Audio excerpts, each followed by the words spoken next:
আসসালামু আলাইকুম। আমি সিদ্দুর নাবিলা সিদ্দিকা, কদম মোবারক এমআই উচ্চ বিদ্যালয়, কোতোয়ালি, চট্টগ্রাম। আজকের ক্লাসে সবাইকে স্বাগত। আজকে আমি দশম শ্রেণীর জীববিজ্ঞান বিষয়ের অষ্টম অধ্যায় রেচন প্রক্রিয়ার একটি টপিক নিয়ে তোমাদেরকে পড়াবো। আমরা জানি জীবদেহের গঠন ও কাজের একক কি? তোমরা বলতে পারবে নিশ্চয়। জীবদেহের গঠন ও কাজের একক হচ্ছে কোষ। কয়েকটি কোষ নিয়ে কি গঠিত হয়? কয়েকটি কোষ নিয়ে কিছু কি হয়, কয়েকটি কোষ যখন একই ধরনের কাজ করে সেগুলোকে কি বলা হয়? টিস্যু বা কলা। তোমরা জানো ঠিক নিশ্চয়। কয়েকটি কলা যখন একই ধরনের কাজ করে বা কয়েকটি টিস্যু যখন একই ধরনের কাজ করে, সেই টিস্যুগুলো নিয়ে কি হয়? একটি অঙ্গ। ঠিক আছে, এই ধরনের কয়েকটি অঙ্গের নাম কি কি? আমাদের হাত, পা, এরকম কয়েকটা অঙ্গ। আবার কি আছে? এরকম আবার কি থাকতে পারে? আমাদের বিভিন্ন অঙ্গ থাকতে পারে, কি পাকস্থলী, হৃৎপিণ্ড, এই ধরনের প্রতিটা অঙ্গ থাকতে পারে। কয়েকটি অঙ্গ যখন একত্রে একটি নির্দিষ্ট কাজ করে তখন তাকে কি বলা হচ্ছে? তন্ত্র। এ ধরনের কয়েকটি তন্ত্রের নাম তোমরা বলতে পারবে? হ্যাঁ, নিশ্চয়ই পারবে। কি কি? শ্বসনতন্ত্র, আর কি পরিপাকতন্ত্র, রেচনতন্ত্র, এগুলো তোমরা বলতে পারবে। আজকে আমি সেই রেচনতন্ত্র অর্থাৎ রেচনটা কি জিনিস, রেচন পদার্থগুলো কি এবং রেচন তন্ত্রের সম্পূর্ণ আলোচনা করব। তাহলে খেয়াল করো আজকে মেইন টপিকটা কি। আজকে মেইন টপিকটা আমি এখানে লিখে রাখছি, কেমন?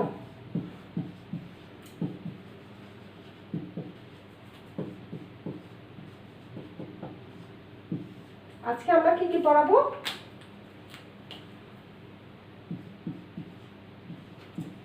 রেচন,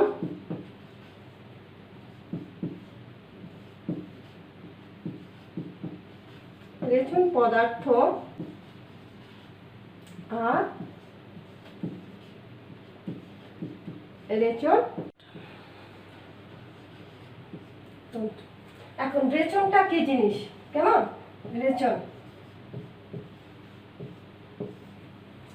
আমরা জানি শ্বসন প্রক্রিয়া কি হয়, কি করে গ্লুকোজ ভেঙে কার্বন ডাইঅক্সাইডে পরিণত হয়, সেটি রক্ত কি করে ফুসফুসের মাধ্যমে বের করে দেয়, শরীর থেকে সেটা বর্জ্য হিসাবে বের করে দেয়। একইভাবে কি হয় জানো, বিপাক প্রক্রিয়ায় যে রেচনটা হচ্ছে যে বিপাক প্রক্রিয়া উৎপন্ন যে বর্জ্য পদার্থগুলো হচ্ছে সেটা কি কিডনির মাধ্যমে শরীর থেকে সেটা বের হয়ে যায়। এখন রেচনটা কি জিনিস? রেচনটা হচ্ছে শরীরের মধ্যে যে বর্জ্য পদার্থগুলো আছে, তা রক্তের মধ্যে যে বর্জ্য পদার্থগুলো আছে তা আলাদা করে ফেলে এবং সেগুলো কি হয় পানির মাধ্যমে, শরীরে যত কিছু হয় পানি, সেই পানিটা কি রক্তের মধ্যে পরিবাহিত হয়, তারপর রক্ত থেকে কি হয় বর্জ্য পদার্থগুলো আলাদা হয়ে যায়। এখন রেচনটা হচ্ছে সেই জিনিস, আমরা দেখতে পারি যে রেচনটা হচ্ছে একটি বর্জ্য পদার্থ। ঠিক আছে, সেগুলো হচ্ছে নাইট্রোজেন গঠিত বর্জ্য পদার্থ। আমাদের দেহে যে জৈবিক প্রক্রিয়ায় বিপাকের ফলে উৎপন্ন বর্জ্য পদার্থগুলোই হচ্ছে রেচন পদার্থ। তাহলে লিখি আমাদের রেচন হচ্ছে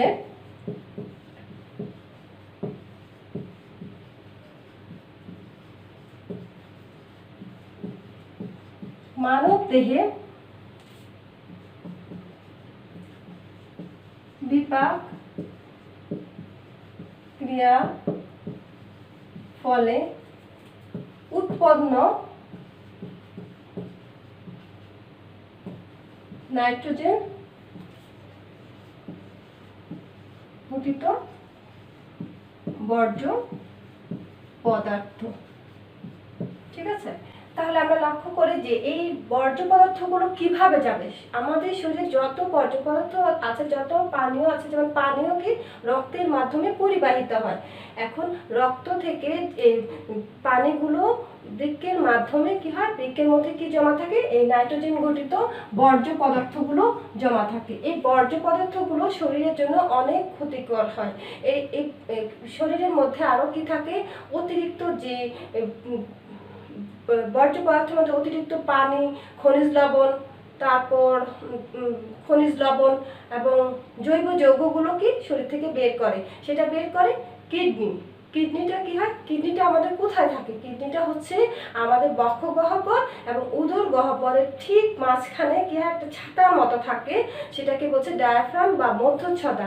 এই মধ্যচ্ছদার ঠিক নিচে কি থাকে, উদর গহ্বরে আমাদের মেরুদণ্ডের দুই পাশে এই বৃক্কটা অবস্থান করে। এই বৃক্কের মধ্যেই সেই রেচন পদার্থগুলো জমা হয়, সেটা রক্তের মাধ্যমে একটি বিশেষ প্রক্রিয়া, জৈবিক প্রক্রিয়া, সেটা আমাদের দেহ থেকে বের হয়ে যায়। এখন আমরা খেয়াল করি যে রেচন পদার্থগুলো কি কি। রেচন পদার্থগুলো যেমন রেচন পদার্থ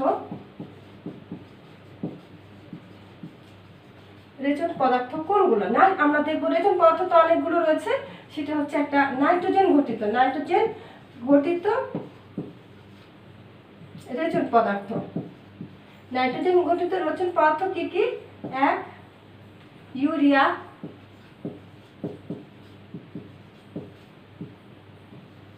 2 ইউরিক অ্যাসিড,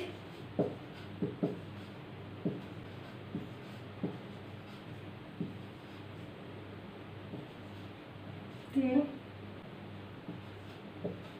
অ্যামোনিয়া,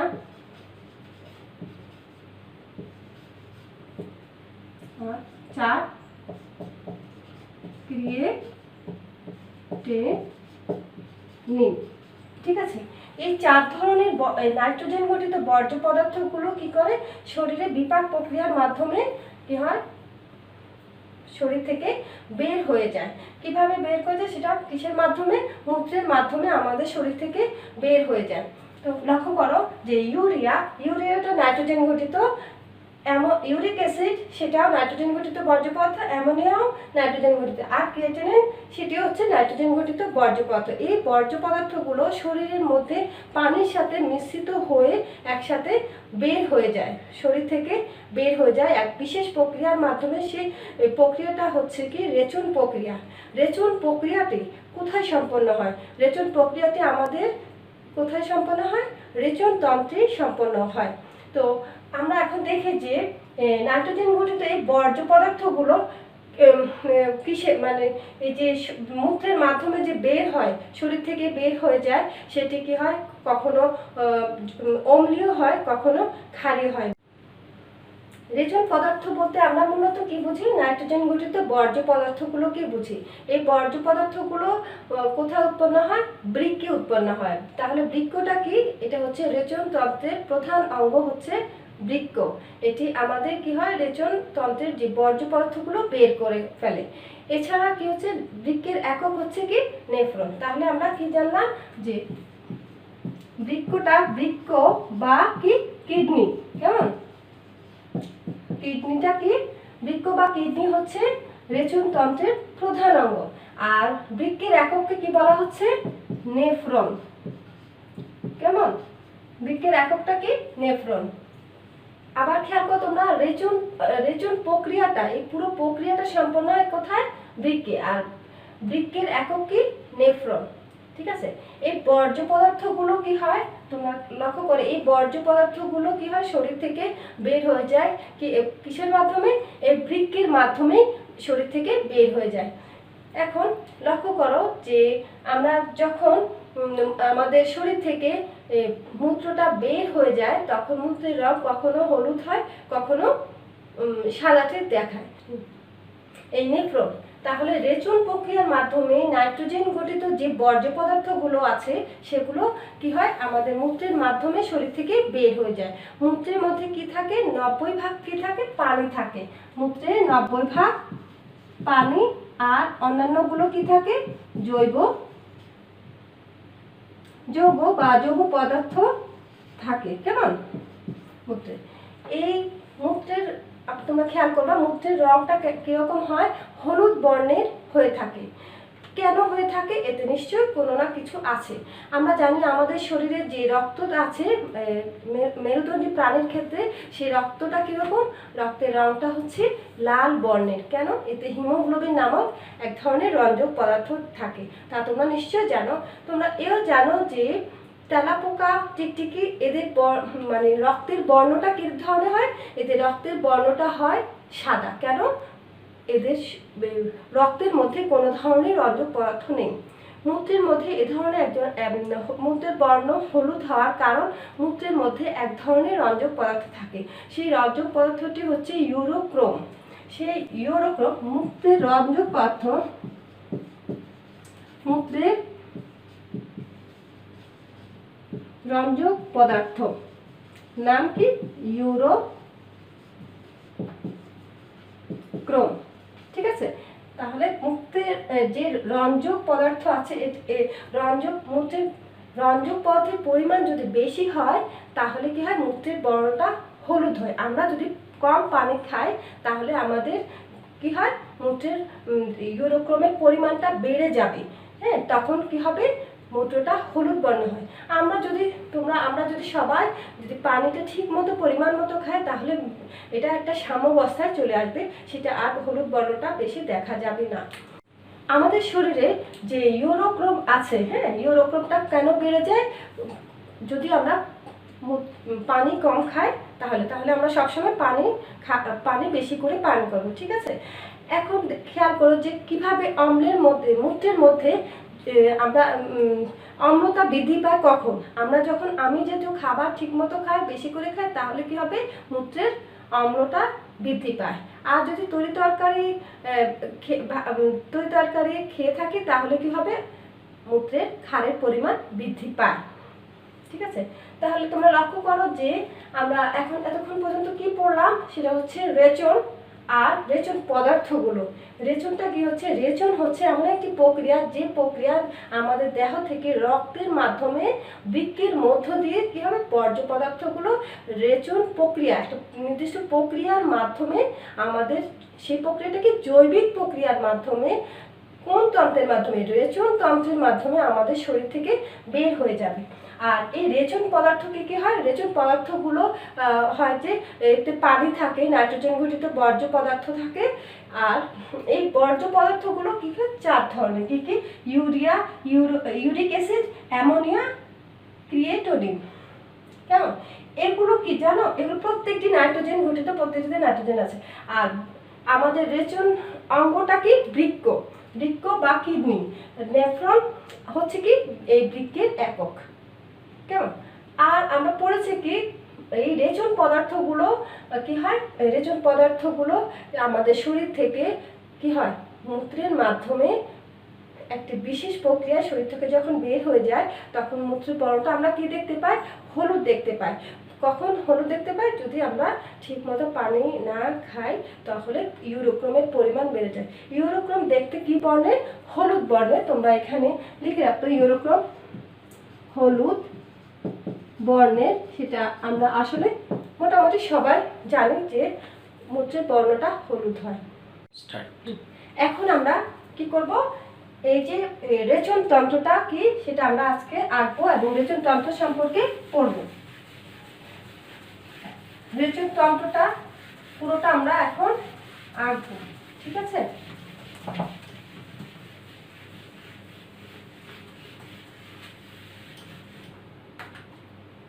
তোমরা খেয়াল করো আমরা কিভাবে আঁকবো মানব রেচন তন্ত্র।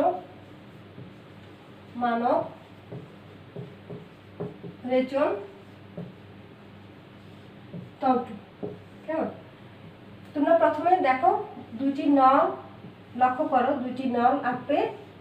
এই দুইটি নল একটি এভাবে যাবে, এভাবে এখান থেকে বৃক্ক আঁকবে। বৃক্কটা দেখতে কিসের মতো? সিম বীজের মতো। এখানে আরেকটি বৃক্ক আঁকবে।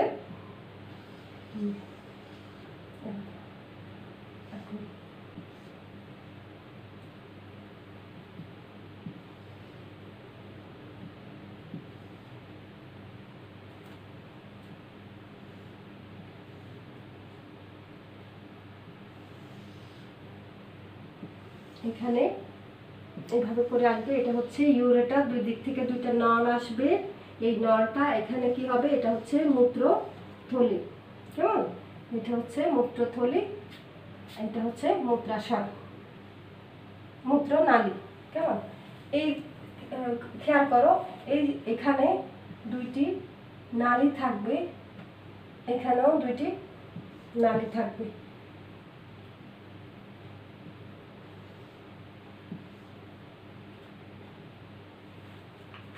এখন তোমরা লক্ষ্য করো যে এখানে আমরা এটা হচ্ছে এটাকে কি বলে ডরসাল অ্যাওর্টা।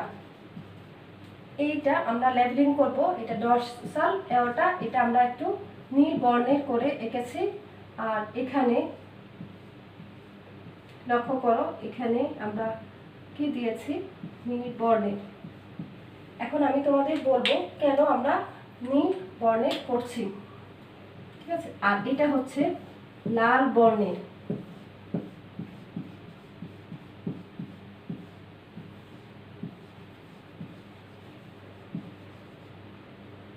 লাল বর্ণের এটি।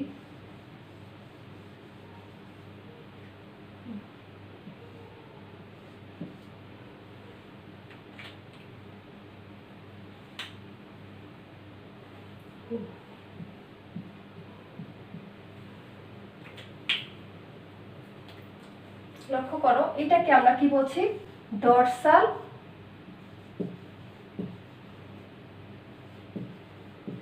অ্যাওর্টা, কেমন, এটা হচ্ছে dorsal aorta.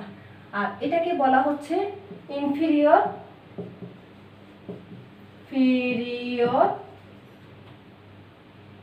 Vena CAVA, vena CAVA. এই বড় দুটি নল আছে, সেই দুটি নলকে একটাকে কি বলছে ডরসাল অ্যাওর্টা, আর একটাকে কি বলা হচ্ছে ইনফিরিয়র ভেনা কাভা। এখানে এটি কি, এই দুটি হচ্ছে এটি আর এটি, এই দুটি হচ্ছে বৃক্ক। মানব শরীরে বৃক্ক কয়টি, বৃক্ক এটি দেখতে কিসের মতো, এটি দেখতে সিম বীজের মতো, দেখতে সিম বীজের মতো, কেমন, দুটি বৃক্ক আছে।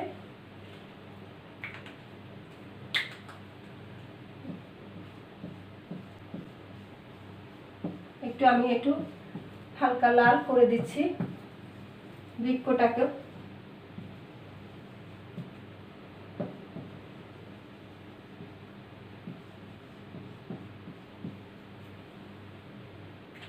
আর এটি হচ্ছে ইউরেটর, দুটো হচ্ছে।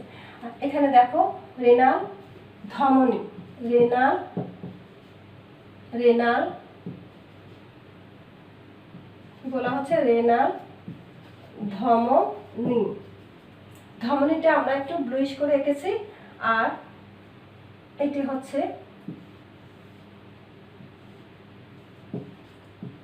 রেনাল শিরা। আর এই রেনাল ধমনী দুই বৃক্ক থেকে দুইটি নল এসে কি হচ্ছে মূত্রথলিতে সাথে যুক্ত হয়েছে, মূত্রথলির সাথে যুক্ত হয়েছে। এই দুইটি নলকে কি বলা হচ্ছে ইউরেটর,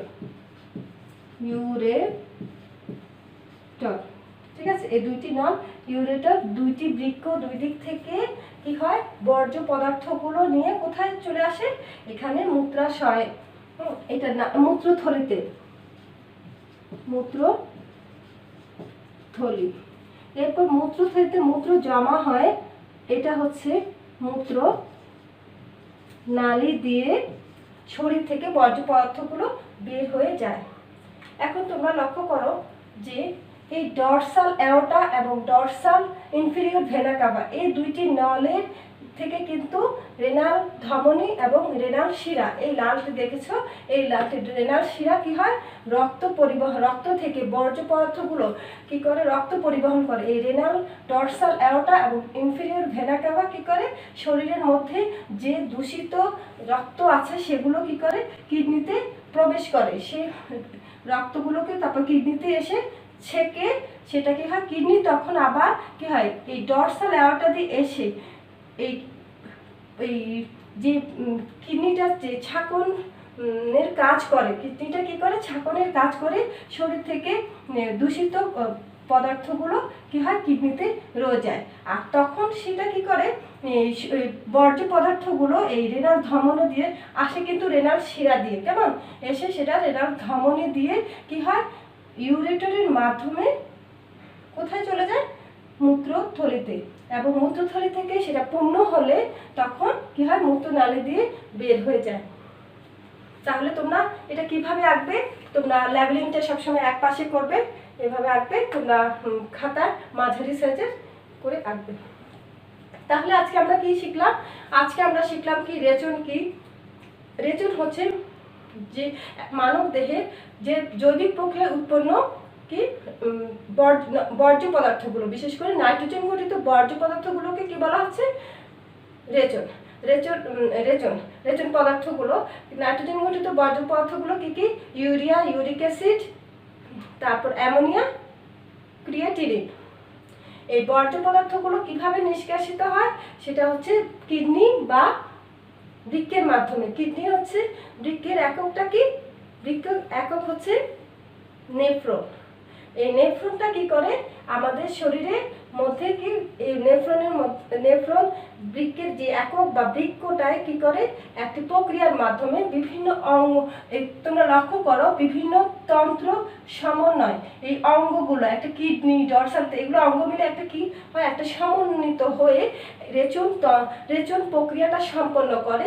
এই পুরো প্রক্রিয়াটাকে বলা হচ্ছে, এই পুরো অঙ্গের যে প্রক্রিয়া সেটাতে হচ্ছে রেচন তন্ত্র।